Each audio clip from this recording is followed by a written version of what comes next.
ஏ என்பவர் ஒரு வேலையை தனியே 20 நாட்கள் செய்து முடிப்பார். பி என்பவர் அதே வேலையை தனியே 25 நாட்கள் செய்து முடிப்பார். ஏ மற்றும் பி இருவரும் இணைந்து 5 நாட்கள் வேலை செய்கின்றனர். பிறகு பி விலகி விடுகிறார். மீதமுள்ள வேலையை ஏ மட்டும் தனியே எத்தனை நாட்களில் செய்து முடிப்பார் கேட்குறாங்க. டைம் அண்ட் ஒர்க்ல இந்த மாடல் சம் கேட்டாங்களா? ஃபர்ஸ்ட் ஏ எத்தனை நாள் சொல்லியிருக்காங்க? ஏ 20 நாள், பி 25 நாள். இந்த ரெண்டுக்கும் காமன் எல்சிஎம் எடுத்தோமா 100.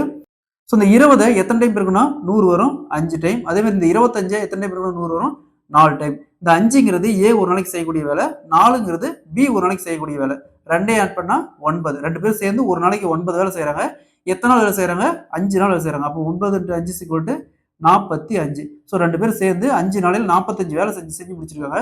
மொத்த வேலை 100 வேலை. அப்போ 100 - 45 மீதி 100 45 போச்சுன்னா மீதி 55.